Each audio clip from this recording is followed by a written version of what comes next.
सबका स्वागत है ऑनलाइन क्लास में। सेक्टर्स ऑफ इकोनॉमी के जो भी कुछ टॉपिक्स बचे हैं उन पर आज हम चर्चा करेंगे, तो चलिए शुरू करते हैं। बच्चों, आज हम बात करेंगे अनएम्प्लॉयमेंट के बारे में। मतलब नौकरी का ना होना, जॉब्स का ना होना, काम का ना होना। किसी भी कंट्री के गवर्नमेंट की जिम्मेदारी होती है कि वो अपने जो यूथ है उनको जॉब्स क्रिएट कर कर दे। अगर वो इस जिम्मेदारी को अच्छी तरह से नहीं निभाती है तो ये दिक्कत की बात होने लगती है। किसी भी कंट्री के यूथ्स को अगर जॉब नहीं मिलता तो उनका फ्रस्ट्रेशन लेवल बढ़ता है, उनका कॉन्फिडेंस भी गिरता है। तो गवर्नमेंट जॉब्स कहाँ क्रिएट कर सकती हैं? या तो वो प्राइमरी, सेकेंडरी, नहीं तो टर्शरी सेक्टर में इन जॉब्स को क्रिएट कर सकती हैं। तो कभी कभार ऐसा होता है कि किसी भी कंट्री को डिसगाइज्ड अनएम्प्लॉयमेंट फेस करना पड़ता है। डिसगाइज्ड अनएम्प्लॉयमेंट यानी people are given jobs but they are not made to work to their fullest potential.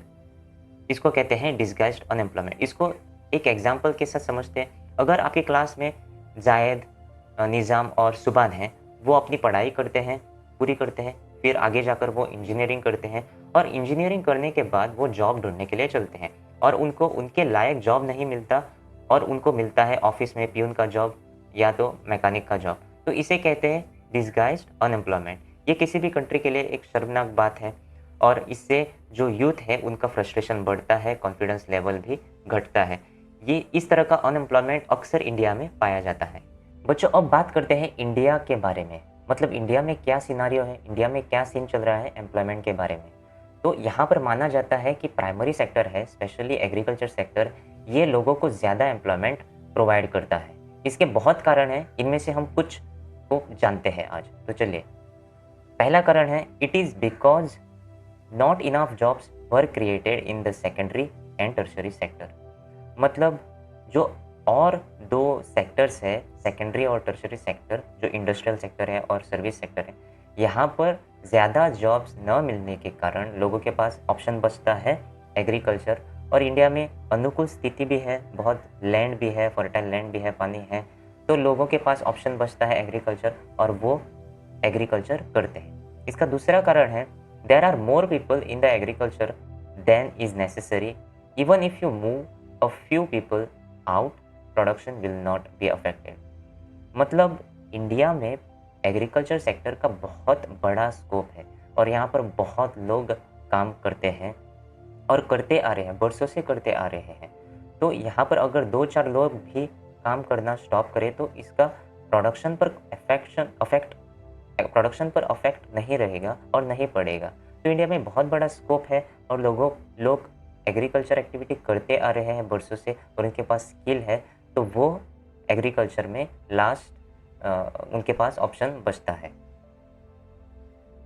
क्योंकि इंडिया का प्राइमरी सेक्टर बहुत ही बड़ा है, यहाँ पर जॉब्स क्रिएट करने की क्षमता भी और ज़्यादा है। तो कैसे गवर्नमेंट जॉब्स को क्रिएट कर सकती है, आइए जानते हैं।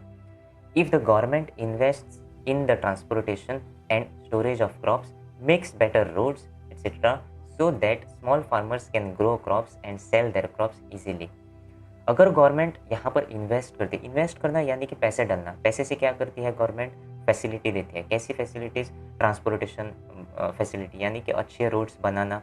अच्छे रोड्स बनाने से ट्रक्स का आना जाना कन्वीनियंट रहता है, अच्छा हो जाता है। दूसरा पॉइंट है स्टोरेज ऑफ क्रॉप्स, यानी जो स्मॉल फार्मर्स है वो क्या उगाते हैं? वेजिटेबल्स उगाते हैं, फ्रूट्स उगाते हैं और उनको स्टोरेज फैसिलिटी की ज़रूरत होती है। अगर गवर्नमेंट स्टोरेज फैसिलिटी देती है उनको उनका भी विश्वास फार्मिंग एक्टिविटी में बढ़ जाएगा, उनको भी प्रॉफिट होगा, मुनाफा होगा और वो अपना फार्मिंग बिजनेस अच्छे से कर पाएंगे। दूसरा जो स्टेप गवर्नमेंट ले सकती है वो है if government provides cheap agricultural credit to farmers for farming to improve and expand their farming. यहाँ पर इसका मतलब है अगर गवर्नमेंट फार्मर्स को कम ब्याज में लोन देती है, क्रेडिट यानी लोन देना, तो स्मॉल फार्मर्स को लोन की क्यों ज़रूरत होती है? उनको ज़रूरत होती है बीज लाने के लिए, मैन्योर लाने के लिए, फर्टिलाइजर्स लाने के लिए, उनकी जो इरिगेशन फैसिलिटी है उसको अच्छा बेहतर बनाने के लिए, मशीनरी खरीदने के लिए। अगर गवर्नमेंट इनको अच्छा बिन लो ब्याज पर, लो इंटरेस्ट पर लोन देते हैं तो फार्मर्स को सहूलियत मिल जाएंगी, उनका विश्वास बढ़ेगा और वो अपना जो बिजनेस है फार्मिंग का अच्छी तरह से ग्रो कर पाएंगे। हाल ही में जैसे जैसे इंडिया प्रोग्रेस कर रहा है, डेवलप हो रहा है, इंडिया का प्राइमरी सेक्टर, सेकेंडरी सेक्टर और टर्शरी सेक्टर बढ़ रहा है, एक्सपांड हो रहा है और इसमें टर्शरी सेक्टर है वो तेज़ी से बढ़ रहा है। इसके बहुत कारण हैं जो मैं हम अब जानते हैं। पहला कारण है any country requires several services such as defence, hospital, educational institution, bank etcetera which are considered as basic service. किसी भी कंट्री के लिए उसकी जिम्मेदारी रहती है कि अपने सिटीजन्स को, अपने लोगों को अच्छी सर्विस दे और कम दाम में सर्विस दे। कौन सी सर्विसेज? डिफेंस, डिफेंस यानी देश की रक्षा करना, लोगों की रक्षा करना। हॉस्पिटल यानी लोगों की सेवा करना, बीमार लोगों की अच्छा इलाज करना। एजुकेशनल इंस्टीट्यूशन यानी लोग जो बच्चे हैं उनको शिक्षा देना, अच्छे से कम दाम में शिक्षा देना। बैंक यानी लोगों को लोन्स की फैसिलिटीज़ देना और बहुत से सर्विसेज है सच एज पोस्टल है, पुलिस थाना है। इन सर्विस सेक्टर में, इन सर्विसेज में गवर्नमेंट लोगों को बहुत ज़्यादा जॉब्स क्रिएट कर सकती है और गवर्नमेंट के पास अपॉर्चुनिटी है कि यहाँ पर जॉब्स वो क्रिएट कर सकती है और लोगों को दे सकती है क्योंकि ये बेसिक सर्विसेज हैं किसी भी कंट्री के लिए। ये जिम्मेदारी रहती है गवर्नमेंट की कि ये जो बेसिक सर्विस हैं लोगों को कम से कम दाम में और अच्छी सर्विस दे और यहाँ पर जॉब्स का क्रिएट करना भी बहुत ही आसान होता है। तो दूसरा कारण लेते हैं, development of agriculture and industry leads to the development of service such as trade and storage etcetera. तो इसका मतलब है, मैंने आपको पहले ही बताया है मेरे दूसरे लेक्चर्स में कि ये तीनों सेक्टर्स हैं जो प्राइमरी, सेकेंडरी और टर्शरी सेक्टर है, ये एक दूसरे से जुड़े हुए हैं और जो प्राइमरी और सेकेंडरी सेक्टर है इनको जोड़े रखता है, अच्छे से जोड़े रखता है, वो है टर्शरी सेक्टर यानी सर्विस सेक्टर। अगर प्राइमरी और सेकेंडरी सेक्टर बढ़ेगा, एक्सपांड होगा तो सिंपल है, नेचुरल है कि टर्शरी सेक्टर भी अच्छी तरह से बढ़ पाएगा। बच्चों आपने विटनेस करा होगा, आपने एक्सपीरियंस करा होगा कि आपके जो विलेज में जो यूथ हैं वो विलेज से सिटी जाते हैं, क्यों? जॉब्स ढूंढने के लिए। उन्होंने पढ़ाई तो की है पर उनको विलेज में जॉब्स नहीं मिलता, इसकी वजह से वो माइग्रेट करते हैं ताकि अपनी फैमिली का देखभाल कर सके। तो इसकी वजह से माइग्रेशन बढ़ता है फ्रॉम विलेज टू सिटी और सिटी का पॉपुलेशन बहुत ज़्यादा बढ़ता है। तो इसकी वजह से क्या होता है, सिटी में अंडर एम्प्लॉयमेंट होता है। तो आइए जानते हैं वो कौन-कौन से कारण हैं जिससे अंडर एम्प्लॉयमेंट होता है। तो पहला कारण है, there are thousand of casual workers in the service sector in urban areas who search for daily employment. इसका मतलब है हालांकि इंडिया का टर्शरी सेक्टर ग्रो कर रहा है पर वो उतना तेज़ी से नहीं ग्रो कर रहा है जितना तेज़ी से इंडिया का पॉपुलेशन बढ़ रहा है और वो पॉपुलेशन माइग्रेट कर रहा है सिटी में जॉब्स ढूंढने के लिए। इसकी वजह से क्या होता है, अंडर एम्प्लॉयमेंट बढ़ता है। सेकंड कारण है, they may spend the whole day but earn very little. वो काम ढूंढने के लिए जो माइग्रेट करते हैं लोग विलेज से, वो काम ढूंढने के लिए जाते हैं सिटी में, तो उनको जॉब मिलता है। कहाँ पर मिलता है? सुपरमार्केट में जॉब मिलता है, नहीं तो शॉप्स पर मिलता है, फार्मास्यूटिकल कंपनी में जॉब मिलता है, किसी भी गोदाम में पैकिंग का काम मिलता है। तो यहाँ पर उनको वेजेस, उनको उतना ज़्यादा पैसा नहीं मिलता जितना वो एक्सपेक्ट करते हैं। तो इसकी वजह से क्या होता है, उनको बहुत कम पैसा मिलता है at the end of the day.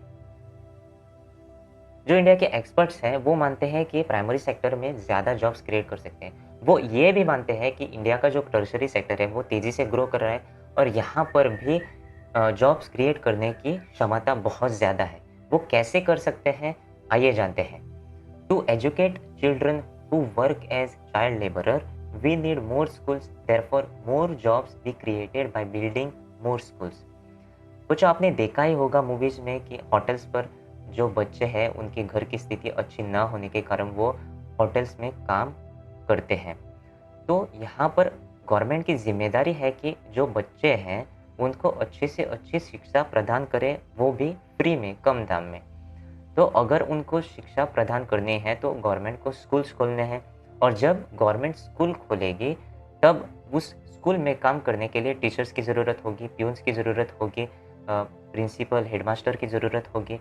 तो यहाँ पर इस तरह से जॉब्स गवर्नमेंट क्रिएट कर पाएगी और जो चाइल्ड लेबरर हैं उनको भी अच्छी तरह से शिक्षा प्रदान कर पाएगी। दूसरा जो तरीका है वो है to improve health situation we need more hospitals, therefore more jobs can be created in hospital.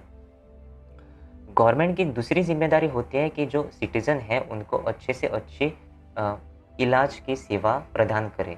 तो अच्छे इलाज की सेवा प्रदान वो तब कर सकते हैं जब वो हॉस्पिटल खोले, नए नए हॉस्पिटल्स खोले। और नए हॉस्पिटल्स में काम करने के लिए कौन चाहिए? डॉक्टर्स चाहिए, नर्सेस चाहिए, पियून चाहिए, जो साफ सफाई कर्मचारी है वो चाहिए। तो यहाँ पर भी बहुत क्षमता है कि गवर्नमेंट यहाँ पर काम जॉब्स क्रिएट कर सकती हैं। और इससे क्या होगा? लोगों को अच्छे इलाज भी मिलेगा कम से कम दाम में, और लोगों को एम्प्लॉयमेंट भी मिलेगा। बच्चों, मैंने बताया था आपको स्टार्टिंग में कि गवर्नमेंट भी, किसी भी गवर्नमेंट की जिम्मेदारी है कि वो अपने सिटीजन्स को जॉब्स क्रिएट कर दे। तो ये ध्यान में रखते हुए इंडिया की जो गवर्नमेंट है उन्होंने 2005 में एक एक्ट पास करा था। आइए इसी एक्ट के बारे में जानते हैं। तो 2005 में गवर्नमेंट ने एक्ट पास करा था जिसका नाम है नरेगा, यानी NREGA। इसका फुल फॉर्म है national rural employment guarantee act 2005। तो इसके अंतर्गत ये क्यों पास किया गया था, आइए जानते हैं। It is right to work law implemented by central government in 200 districts of India. इसका मतलब है 2005 में गवर्नमेंट ने अपनी जिम्मेदारी को संभालते हुए इस राइट टू एक्ट को पास किया गया था 200 डिस्ट्रिक्ट्स में। 200 इंडिया की जो 200 डिस्ट्रिक्ट हैं उनमें पास करा था। इसके क्या क्या प्रोविजंस थे, ये क्यों पास किया गया था, इसका मोटिव क्या था, आइए जानते हैं ये क्यों पास किया गया था। तो पहला मोटिव था, under NREGA 2005 all those who are able to work and are in need of work have been guaranteed 100 days of employment in a year. यानी इसके अंतर्गत गवर्नमेंट ने प्रॉमिस करा था जो काम कर सकते हैं, जिनके पास काम नहीं है, 100 days of employment in a year, 100 दिन का एम्प्लॉयमेंट गवर्नमेंट ने प्रॉमिस करा था उन लोगों को जिनके पास काम नहीं है पर वो काम कर सकते हैं। इसका दूसरा प्रोविजन था, if government fails to give employment then it will give unemployment allowances to the people.